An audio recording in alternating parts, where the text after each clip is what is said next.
7 సంవత్సరములు స్టార్ట్ అయినప్పుడు మొదటి ముద్ర తెల్లని గుర్రం, రెండవ ముద్ర ఎర్రని గుర్రం, మూడవ ముద్ర బహుశా ఆకుపచ్చ గుర్రం, నాలుగవ ముద్ర నల్లని గుర్రం.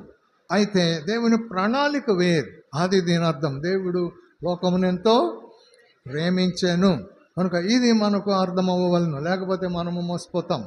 నెక్స్ట్ ఏమి జరుగుననగానే 3.5 సంవత్సరములు అయినప్పుడు ఈ మధ్యలో ఏమి జరుగునంటే ఆల్రెడీ ఇది నీడగా జరుగుతూ ఉంది. ఇవాళ కూడా మీరు చూడవచ్చు న్యూస్లో. సాతానుడు ఏం చేస్తాడంటే అంత్యక్రీస్తు, మీరు ఎవరినైనా పూజించండి, నో ప్రాబ్లం, కానీ యేసు ప్రభువుని మటుకు పూజించవద్దు. ఇది వాడు చేసే పని. మీరు వీధుల్లోకి వెళ్ళండి, ముఖ్యంగా ఫ్లాట్స్లోకి వెళ్ళండి.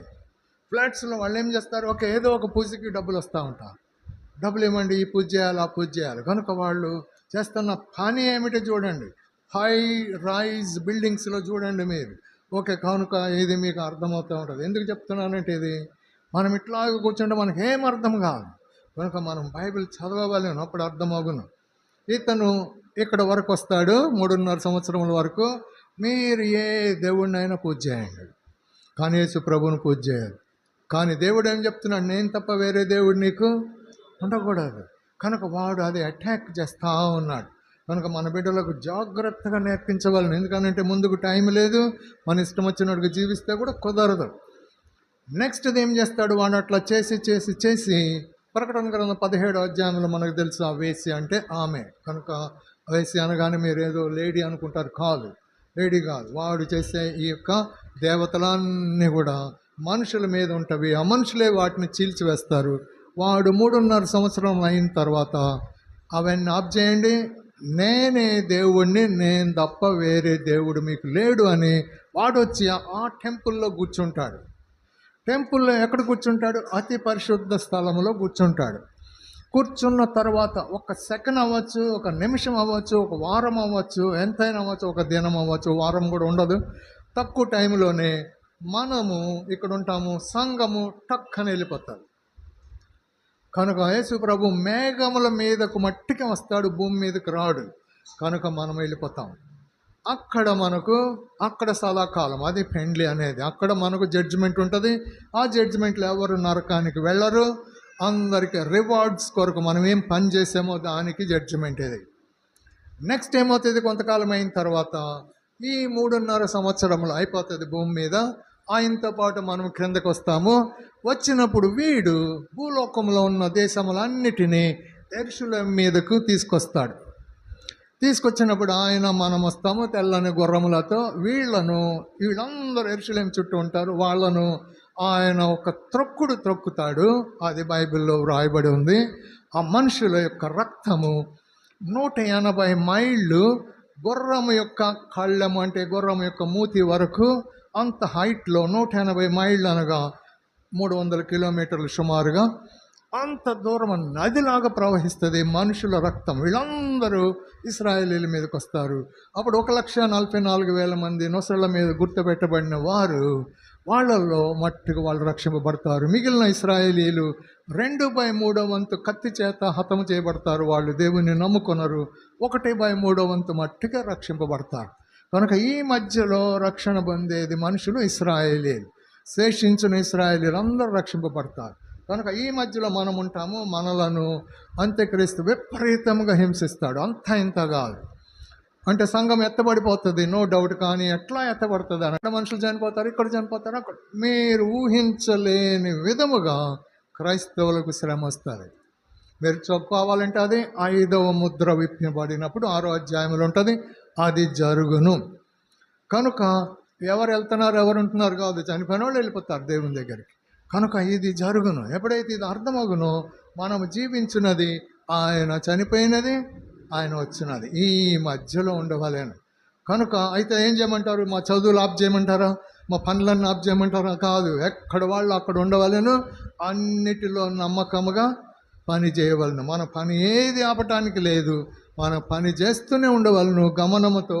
కొందరినైనా సరే, ఏ విధం చేతనైనా సరే అగ్నిలో నుండి బయటకు తెచ్చినట్టు వాళ్ళని ఏం చేయవలను, దేవుని వద్దకు తేవలను, ఏ విధం చేతనైనా సరే. కనుక ఇది మన పని. కనుక ఎప్పుడైతే ఇందులో ఉంటామో అది ఆయన మన కొరకు కార్చిన ఆయన యొక్క శరీరం విరగొట్టబడుట, ఆయన రక్తము కార్చబడుట, అందులో మనం పార్టిసిపేట్ చేస్తూ ఉన్నాము. కనుక ఇది ఆయన మన కొరకు చేసినది.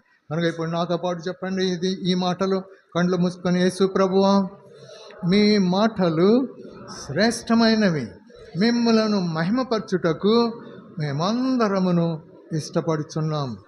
మీరు మా కొరకు చేసిన త్యాగము అంత ఇంతగా మా పాపముల నుండి మమ్ములను విడిపించి రక్షించి కడిగి నీతిమంతులనుగా చేసి పవిత్రపరిచి మీ జీవమిచ్చి మీ నీతినిచ్చి మీ ప్రేమతో మమ్మలను నింపి మీ సమాధానముతో మా హృదయములను నింపి మీ ముఖ శ్వాసను మా చుట్టూను కంచెగా ఉంచి మీ ముఖ కాంతిని మా హృదయముల నిండుగా నింపి మీ మాటలనిచ్చి మీ ఆత్మను మాలో ఉంచి దేవుడైన మీతో మేము అన్యోన్య సహవాసంలో ఉండులాగున మా కొరకు మీరు చేసిన శిలువ కార్యమును బట్టి, మీ పునరుద్ధానపు శక్తిని బట్టి మరలా మీరు మా కొరకు రానయ్యున్నందుకు మీకు వందనములు చెల్లించచ్చు.